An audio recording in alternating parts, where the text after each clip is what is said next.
This is a good list that I've put together, inspired by a couple of others and my own contribution, and I'd like to share this list with you. First, learning the power of purpose. A person who has purpose in their life, they have something to go for, some meaning. One writer described it, for some people it becomes a magnificent obsession. And for you and I, maybe it doesn't need to be that dramatic as a magnificent obsession. But it has to be something that does something to us, something that pulls us, especially into the future. You know, there are many influences on us. One is the influence of the past. Some people are always pulled back by the past. Some people are always pulled aside by the distractions. But here's what's powerful. If you have a list of high purpose in your life, it pulls you toward the future. And the more powerful the purpose is, the stronger it pulls. And here's the other great advantage if you have purpose for the future. It pulls you through all kinds of challenges and all kinds of difficulties. If you don't have these strong purposes for the future, it's easy to get swallowed by a bad day. It's easy to be almost annihilated by a poor month. And it's easy sometimes to almost disappear beneath the waves of a year that goes backwards if you don't have something to pull you beyond that year. So if you want something to pull you through all kinds of challenges, all kinds of difficulties and things that come at you, you got to have something on out there, beyond today, beyond next week, beyond next month, beyond this year, that pulls you into the future. And the clearer it is, the stronger it pulls. The more dynamic it is, the more it affects your life, your spirit, your heart, your soul. It also creates imagination. It gets your mind working on how to achieve that purpose. And if your mind will work, and if your heart works, and if your spirit works, and if you have good input, like good ideas, I'm telling you, there isn't anything you can't accomplish. So that's one of the great powers that'll make a variable of you, and that is purpose. Here's the next one, self-confidence. Where does self-confidence come from? And this is the best advice I can give you on that. Not neglecting, first of all, the small daily disciplines. Self-confidence really comes from feeling good about yourself. And one of the best ways to feel good about yourself is at the end of the day to know that you poured it on. You did your best. If you conducted a meeting, you did the best you could. If you made a phone call, it was the best phone call you could possibly make. If you wrote a letter, it wasn't a casual letter, it was your best letter. At the end of those kind of days, when you feel good about yourself, self-confidence starts to rise. You know that if you can have this kind of a good day, you can have another one the next day, and those days become the weeks become the months, and the month becomes a powerful year. Self-confidence comes from the lack of neglect. If you will not neglect to do the small daily disciplines, that's where self-confidence comes from. Part of good health is self-confidence. I know I'm going to be healthy. I take the Herbalife products. I eat the apple a day. I walk around the block. I do the jogging on the beach. At the end of the day, when you've really poured it on and you've done all the stuff, self-confidence grows. That self-confidence affects your health. It affects your future. It affects your psyche. So this is true. One of the great powers is self-confidence. Self-confidence means willingness to do whatever it takes to achieve. Some people say, well, I'll do it for a little while and see what happens. You know, I'll try a couple of things. If that doesn't work, I'm out of here. And all of us know that that kind of person doesn't have much of a future. But if you're willing to do whatever it takes, if I have to learn a couple of things, I will learn those things. If I got to learn 5 or 6 things, I'll learn all 6. If I have to take an extra class, I'll take an extra class. If I've got to read the books, I'll read the books. If I have to consult with people who know more than I know, I will do the necessary consulting. Whatever it takes, I will do. That starts to develop unbelievable self-confidence. Self-confidence also comes from the ability to rise above your circumstances. To rise above what happens, the petty little things, the discouraging things that would sink everyone else's ship except yours, that would cause someone else to quit early in the day, but you keep going. That kind of willingness to overcome all circumstances, whether it's the little challenges or the big challenges. If you're willing to do that, I promise you, this kind of power will work for you, and in you, the variable, it'll make a difference. The third on the list I had was enthusiasm. And here's what I wrote about enthusiasm. Enthusiasm that's powerful is mostly enthusiasm that is enthusiasm inside, 90%, 10% outside. We all know what the enthusiasm is like when somebody lets us see their enthusiasm, which is like the 90%, and only 10% of it is inside. But the enthusiasm that really affects people is not just being loud, but the enthusiasm that runs deep, the enthusiasm that comes from deep inside, created by self-confidence, created by purpose, created by genuine willingness to help other people. That kind of enthusiasm, knowing that you're going to get the job done, knowing you're going to affect people, knowing you're going to have testimonials flowing in from all kinds of directions. That kind of enthusiasm. A lot of it is quiet. A lot of it is unheard. And the 10% that's heard, it rings a bell. People call it genuine enthusiasm because they know that what you say in the outward display of your enthusiasm is only a small tip of the iceberg of the enthusiasm you feel inside that really motivates you to do the best job you can. Next on my list to help you become the powerful variable is expertise. Wanting to excel in all of the skills and settling for nothing less than an outstanding performance.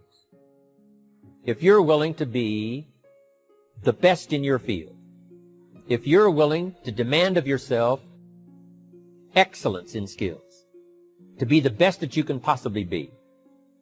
In the training, do the best you possibly can. In doing a workshop, do the best you possibly can.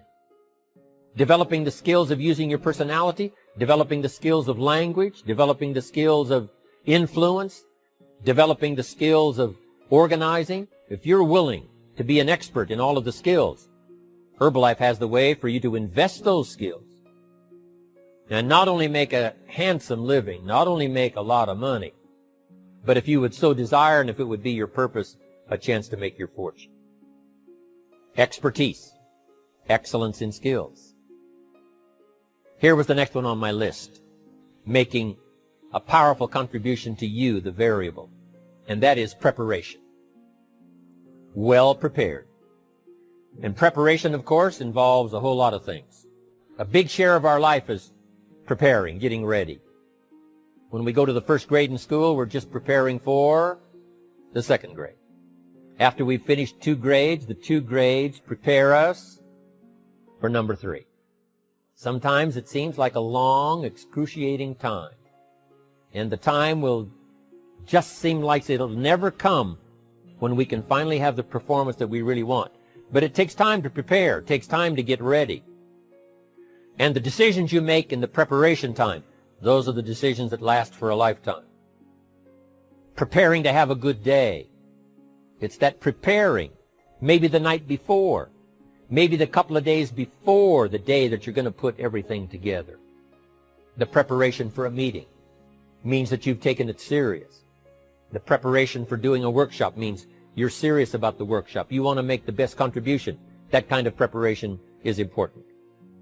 But here's preparation that's very vital, and that is to prepare yourself for success. Life seemingly does not wish to waste success on the unprepared. Life says, why waste a fortune on this person? They're not prepared to do the right things with it. They're not prepared to use it wisely. If a fortune was bestowed upon this unprepared person, it would probably be wasted. The people that could have been touched won't be touched. What could have been done won't be done because this fortune will have been wasted on the unprepared person. So not only look for fortune, not only look for the promise, but prepare yourself. And ask of yourself, what can I do to make myself ready? Because remember, life was designed not to give us what we want, not to give us what we need, but life was designed to give us what we deserve. Every value in life must be paid for, and those that pay are the ones that get it. It says those that give receive. Someone says, I wish to receive, I wish to receive. You don't have to concentrate on receiving. Just become a good giver. It says those that search will find. Someone says, well, I need to find some good ideas to help change my life for the future. Then to find good ideas, that doesn't come because you need them. It comes because you search for them. If you want good ideas, you got to go after them. You got to go to the class, you got to go to the workshop, you got to go to the training, go to the book, right? You got to go to the journal, right? Go where good ideas are being taught. Go searching, go looking, because good ideas are not going to be wasted on those that are not seeking, searching, well prepared. So, prepare yourself to be ready for fortune when it comes, to be ready for challenge when it comes, to be ready for opportunity when it comes. Opportunity comes along and passes by the person that is not well prepared. I want to prepare myself this year for next year. Yes, I wish to be effective this year, but I'm also thinking of ways, how could I be better? How could my ideas be more powerful? How could they be sharper, more clear?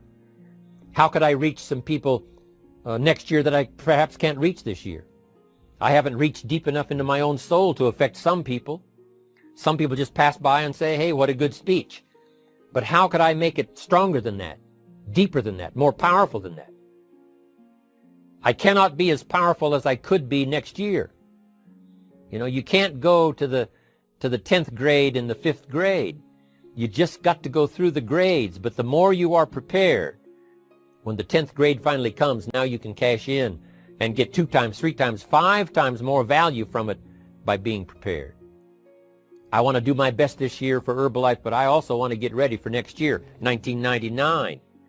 And then when the year 2000 comes at the turn of the century, I want to be well equipped by language, by instinct, by temperament, by personality, by influence, to really be valuable the year 2000, 2001, 2, 3, 4, 5.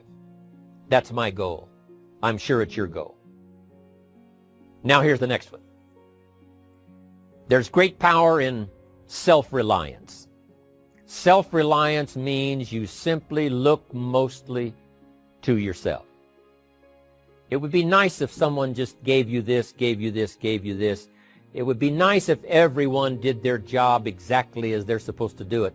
But here's what you've got to do. Primarily rely on yourself. Primarily say, I'm the person responsible. And I will learn the necessary skills so that I can help people learn their skills. If I need lots of people to do certain things to build my organization, that is what I must have. But I've got to be the final backstop. I've got to be the final one that people can rely on. So that if this is missed and this is missed, I can catch up. I can fill the gap. I can do the job. We have to do it when we conduct meetings. We have to do it when we conduct training. We have to do it when we're in a class of just a few. What someone might have missed, we're there to fill in. Self-reliance. Primarily, we're learning to count on yourself. So that you can do this. Never complain and never explain. Here's the next key power, and that's image.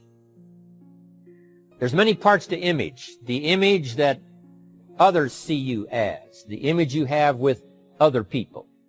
And it's very important how other people see you. If they don't see you as a leader, chances are they won't pay attention. If they don't see you as being in control, chances are they won't have the trust. If they don't see you as knowing where you're going, what you want to accomplish, they probably won't follow. But if people can see you, if you have the image of someone that's in charge, in control of your life, your future, your destiny, in control of the situation, if they see that, that kind of image is powerful. It helps to win the day. It attracts other people. People want to be around people that are in control, that are powerful, but they know how to use their power. Influential, but they know how to use their influence. That kind of image is important. But here's a very important image, and that is your image of your self. The way you dress, the way you talk, the way you think, your capacity for learning, all of that is an important image that you have of yourself.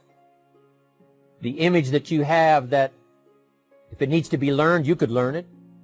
If there's a book that needs to be mastered, you could master it.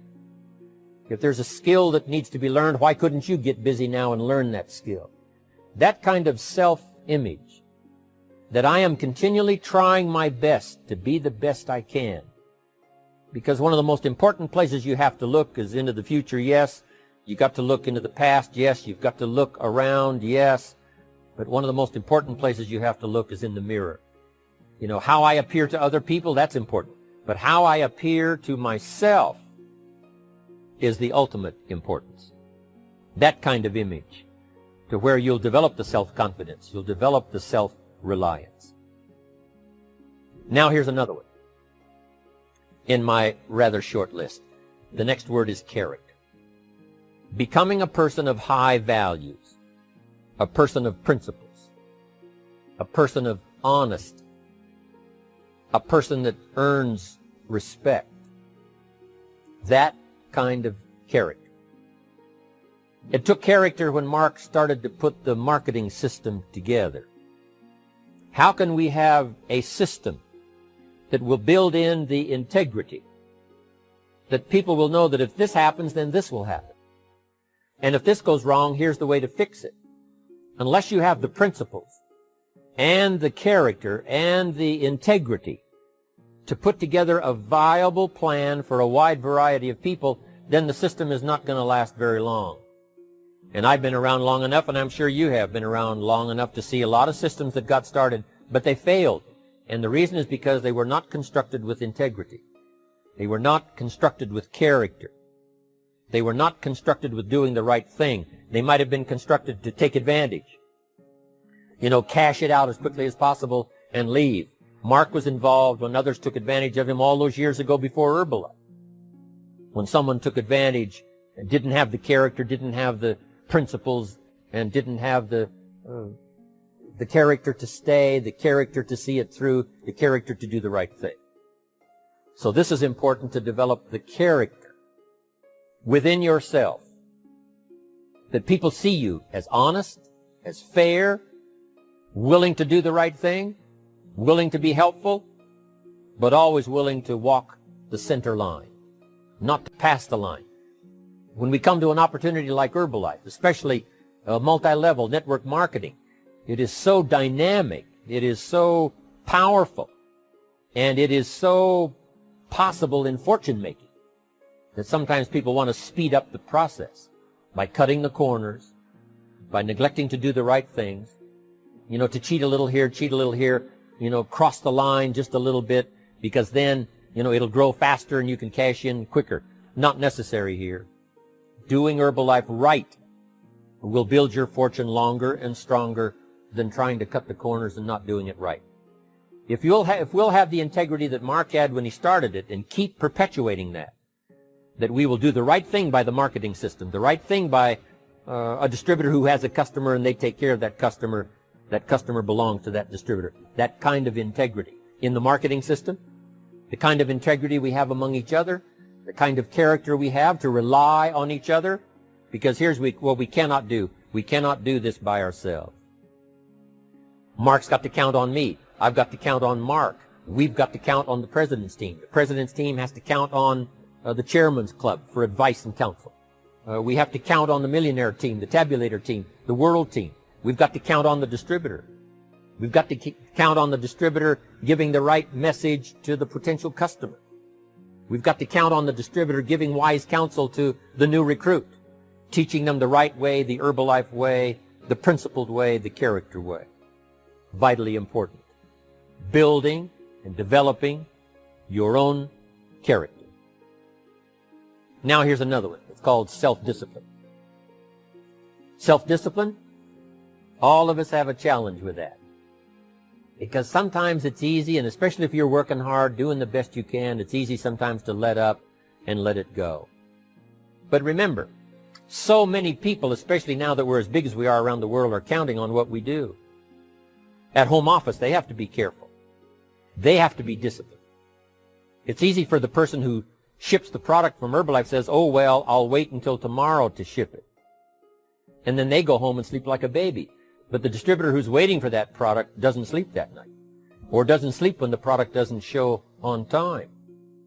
But if everybody will have the discipline to say, I will do the best job I can.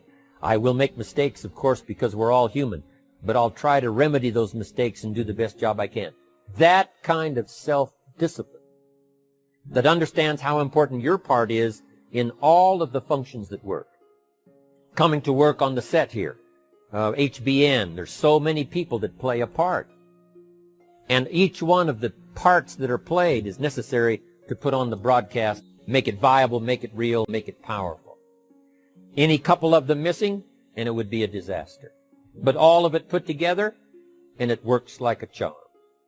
Each person developing the self-discipline to do their part, do their job. Here's one more, and that is the power of extraordinary performance and demanding of yourself excellent results. This is so important. If you want to live extraordinary, you must do extraordinary. If you want an extraordinary income, you must do extraordinary things. If you want an extraordinary fortune, you must go with the demands of what it takes to have that fortune. Mark has made such a fortune, it's almost beyond comprehension what the numbers really are. But guess what he has the satisfaction of knowing? He earned it all. If he'd have been lax in the performance, Herbalife would not be here these 18 years later. Herbalife would have been a footnote in multi-level history. But because he performed year after year, the 3rd year and the 5th year, and the 7th year and the 10th year, and the 12th year and the 15th year, and now performing well in the 18th year, I'm telling you, that's what makes it such a viable fortune for Mark personally, of course, because he did the job. If we would ask of ourselves that kind of performance, and you've got to ask it of yourself. You know, I can't ask it of you. I would try to inspire you. I would try my best to share with you what it might taste like, what it's like to finally make your fortune. It happened for me. But here's what you must do. You must demand it of yourself. Society does not demand that you not have a heart attack. But if you want to escape having a heart attack, you must demand it of yourself. Society doesn't demand that you take Herbalife and improve your health. You have to demand it of yourself. Society doesn't demand that you jog around the block every morning. But if you want good health, you must demand it of yourself. Society doesn't demand that you read a couple of books a week and improve your intelligence and your knowledge. That you must demand of yourself. Society does not demand that you build a financial wall around your family nothing can get through. That's not a demand of society. But you must demand it, if you wish it, you must demand it of yourself. Society doesn't demand that you learn a list of 10 skills.